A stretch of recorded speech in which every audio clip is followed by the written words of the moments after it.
Shooters Union. The federal election is coming fast upon us. It's very close and getting closer by the day. So, and people have already started voting and pre-polling, and what a great way for a lot of us to vote, because we don't have to put up with all the mess on election day. We can go down and do it early, and I think many people do that now. I just want to have a very brief talk with you about Shooters Union's point of view on how a firearm owner, or how anyone concerned with individual liberties and freedom, should vote in Australia in the upcoming federal election, because it's pretty messy, I got to tell you. There's a lot of candidates in the lower house, and there's even more in the upper house, and with Australia's literally bizarre system of preferences where the parties try and dictate to people how you should flow your preferences, as well as the situation where our tax dollars actually fund parties and give them a certain amount of money, $2, $3, $4 per vote for their first preference. It's very important that you want to send a message, and sometimes we forget that that may not mean the candidate you put first gets in, and in many cases for some of the minor candidates it means exactly that. They won't get in, and you say, what's the point in voting for them? Well, there's a big point in voting for them, and that is it sends a message, because it lets the major parties know they are not getting your first preference. So there's two reasons not to put the majors last, and that is, one, it sends them a very strong message that you are not happy. They may get elected, but it makes them think, wow, or it hopefully makes them think, well, they should listen to the people who vote. Secondly, is it takes money away from them and funnels some of that money in small amounts to some of the minor parties, which is really healthy for democracy. It spreads it around a little bit. Do we really want to help fund, the major parties? Do we really want our tax dollars, more and more of them, going to Labor parties and Liberal parties, or the not major, the Greens, people that are anti-us? No, we don't. So don't ever put them as your first vote, would be my suggestion. And certainly Shooters Union's position is that you take Greens absolute last and then follow it with Labor, then Liberal. I mean, you can start voting from the bottom up, I guess. But if you're going to vote all those, do that.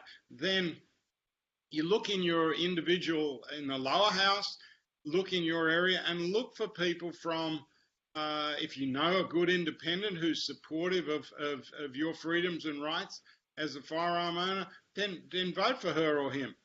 If you don't, then look for a couple of parties. Look for a Liberal Democrat, or a Shooters and Fishers party, or in Queensland, certainly look for a KAP, Caddis Party, in the lower house. Look for even a One Nation candidate in a lot of areas. Their federal policy on firearms is actually pretty good.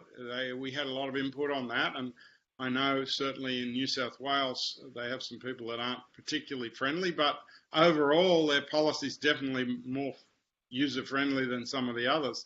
So that, in the lower house, that's your choice, but the Senate will hold the balance of power on getting things through, and that's where you probably got a lot more chance of helping get a pro-firearms candidate or a pro-freedom candidate in.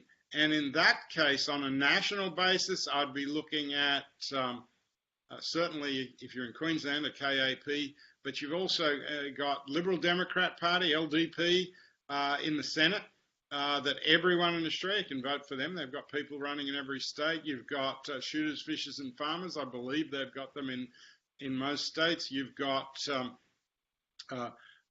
Fraser Ann's Conservative Party running in the Senate. You've got obviously One Nation. So you've got those choices, and by putting those and putting them in some sort of order, if you want to make sure the preferences go where you want, not where the parties want them, regardless of the party, then number them out. Like, let's say you were in Queensland and you said, I wanted KAP first, Caddis Party first, I want to put that first, then I wanted to put, say, Liberal Democrats, and then Shooters and Fishers, and then the One Nation, and then or Fraser Anning and then One Nation and vice versa, and all these, whatever order you like, and start putting all those so the preferences are flowing where you decide, not where any party decides. And then last, be putting the Greens, and then just above them Labor, and just above them the Libs, because honestly, Libs and Labor really have shown themselves to be, regardless of all their talk, they're constantly saying, what more can they do to us? So why give them money? Because you are literally giving them money if you give them your first preference. I know some people would love us to put out a thing of every candidate in every area.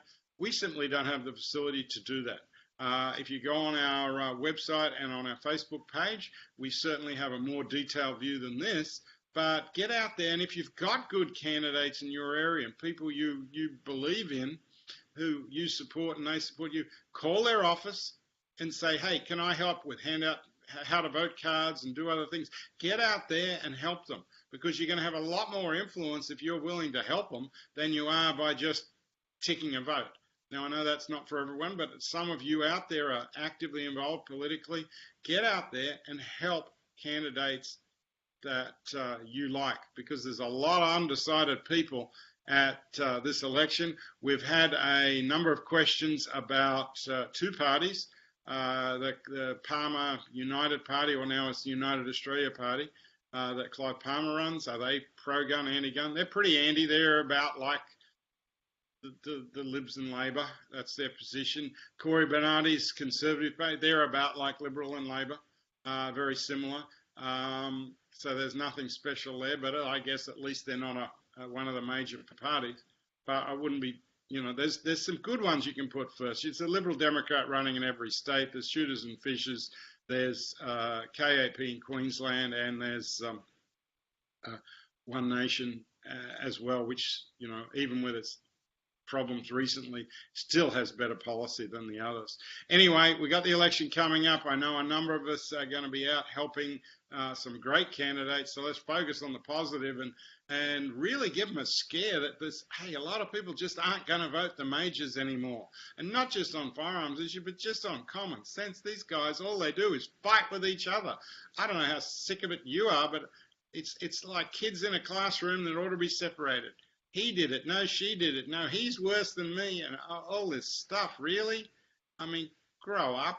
Let's look at running Australia better. It's a wonderful place. It could be a lot better, and it would be a lot better if they weren't all the politicians weren't fighting with each other. So put the majors last. Have an absolutely great one.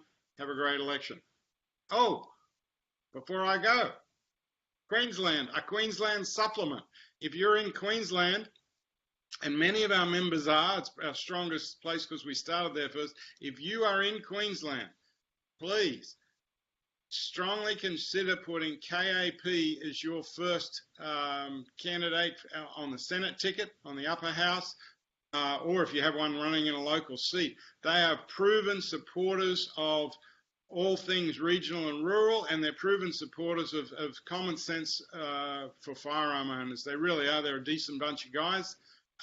You've also got Liberal Democrats in Queensland, like in other states. You've got Shooters and Fishers running.